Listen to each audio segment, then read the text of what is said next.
윤희의 예감도 누렇게 바랜 흑백 사진을 보는 듯 마음이 아련했다. 몽이가 먼저 일어나 설쳤다.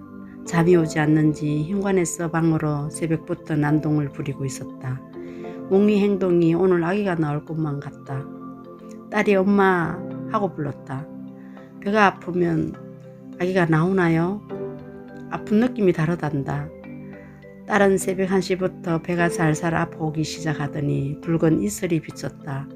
진통 감격과 동시에 머금고 있던 웃음이 바람에 꺼진 촛불처럼 순식간에 사그라졌다.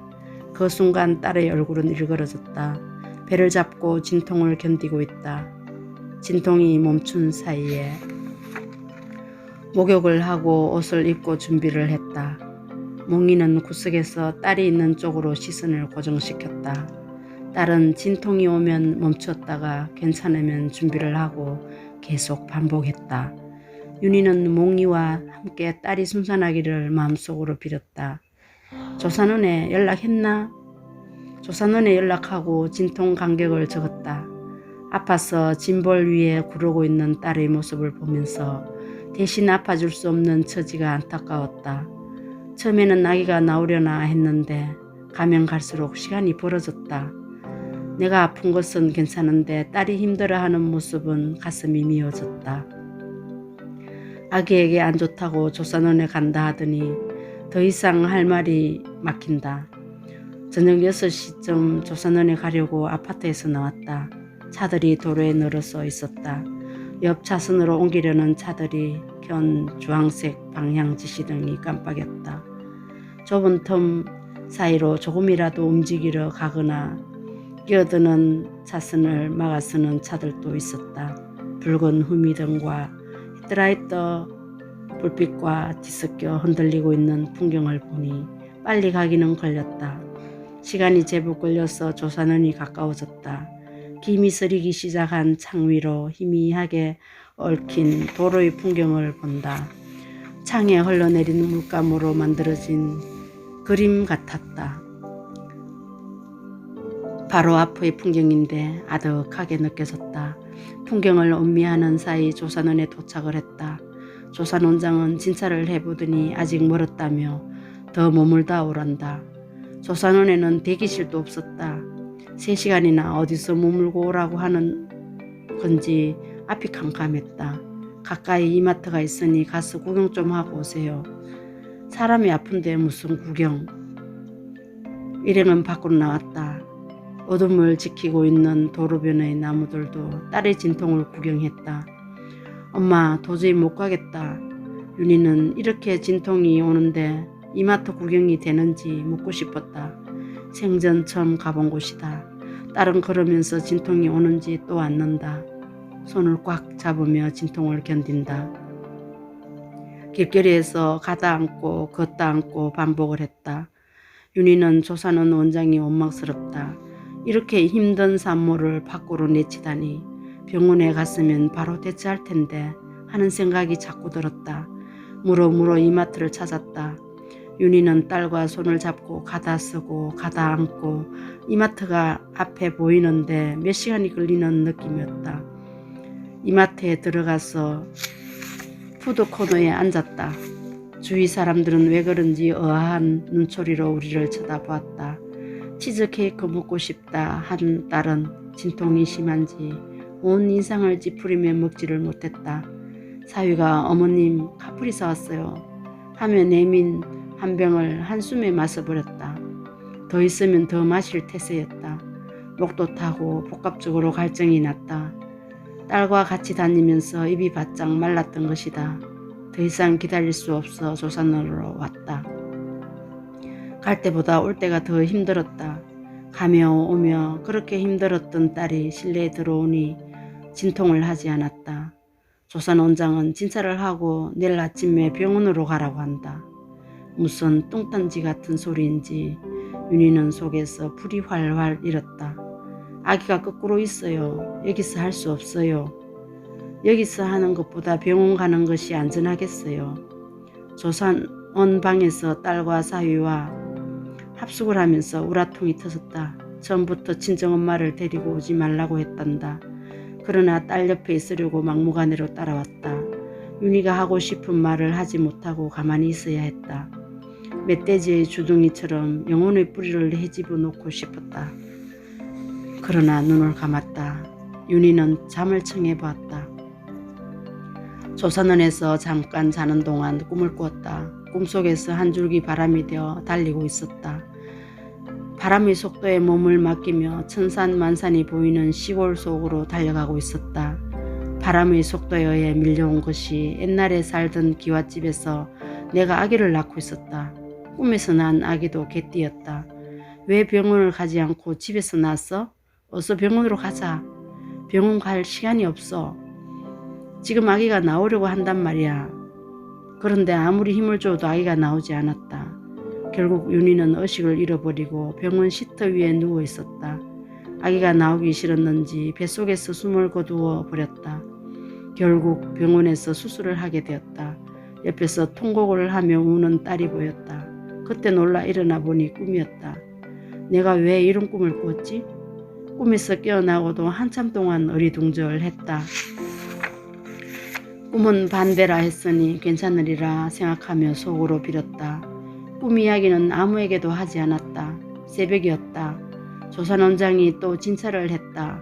출근 시간이니까 차가 밀리기 전에 병원으로 이동하라고 종용했다. 윤희는 커다란 바위가 가슴에 들어와 박히는 느낌이었다. 이중으로 고통을 당하는 딸을 보니 마음이 착잡했다.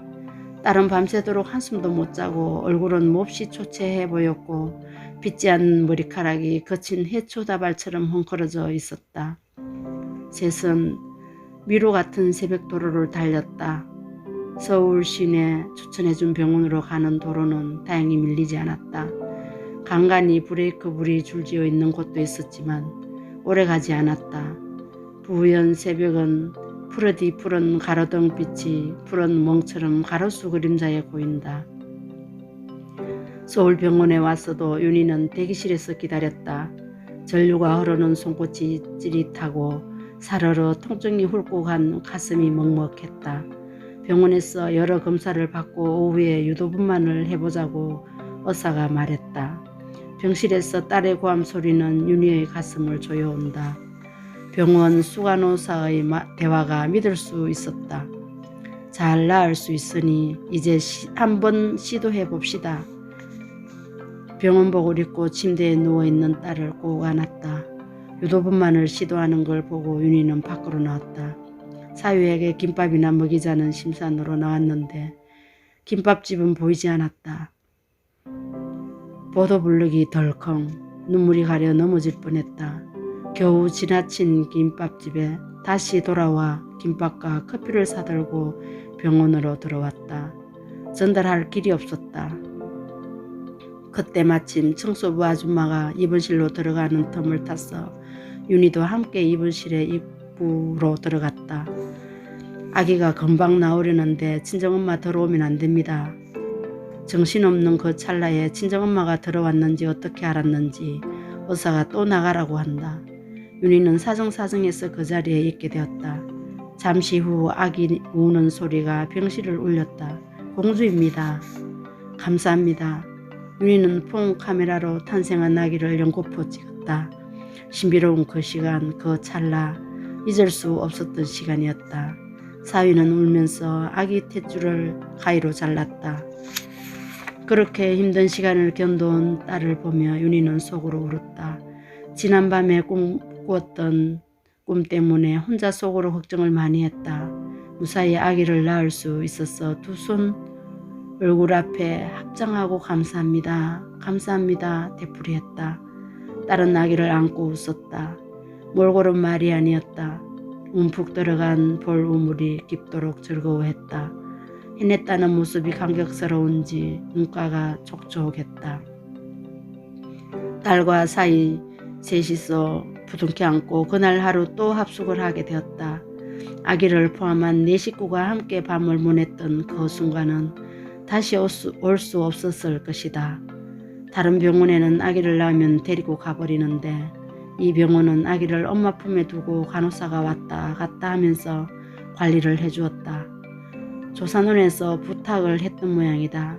다른 아기를 보는 순간 아무데도 아픈 곳이 없단다. 회원부에 바늘로 깁고 있어도 아픈 것을 몰랐다는 딸의 마음이 가슴을 찡하게 만들었다. 엄마가 되는 순간이 이렇게 어려운지 몰랐다. 그래도 여자이니까 여자는 위대하다는 훌륭한 대답을 들으면서 마음을 놓았다.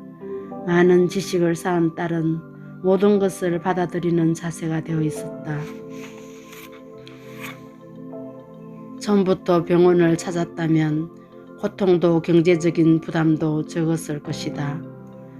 조사는 갔다가 병원 갔다가 이중으로 힘든 고통을 겪었다. 결국 경비도 이중으로 지출하게 되었다.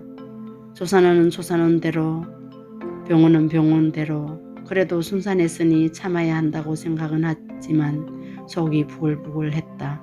신혼 초에 돈 들어갈 일도 많은데 생각 한번 잘못한 죄로 지불하지 않아도 될 돈을 지불한 것이다. 이런 상황에도 딸이 한마디 한다. 여자는 남자보다 인내심이 강해서 여자가 아기를 낳는단다. 첩첩산중 이제부터 시작이다. 아기를 키우다 보면 놀랄 일이 한두 번이 아니다. 엄마 빨리 이름 지어주세요. 합숙하면서 철학관에 전화를 했다. 뱃속 태명은 하늘이었다. 굵직한 목소리로 아저씨가 대답을 한다. 아기 이름 좀 지어주세요. 이름 전화로 못 짓습니다. 윤희는 사정을 했다. 멀리 있어서 가지도 못하고 전화로 말해드릴 테니 좀 지어주세요. 그럼 좀 있어보소. 날짜 시 언젠겨. 어제 오후 1시 5분에 공주가 태어났어요. 철학관 아저씨는 아빠하고는 괜찮은데 엄마하고 안 좋다고 이름을 잘 지어야 한다고 했다. 한참을 기다리다 여러 가지 이름을 지어 보냈다. 가은이, 혜주 등등등 이름을 지어 보냈는데 사위는 마음에 들지 않는지 다른 이름으로 더 물어보라고 한다. 다시 철학관 아저씨에게 부탁을 했다. 경주 이시, 지킬 수, 어질인, 이수인으로 결정지었다. 사위는 이름 짓는데 신중하게 생각을 했다. 그런데 수인이는 마음에 드는지 고개를 끄덕이며 미소를 지었다.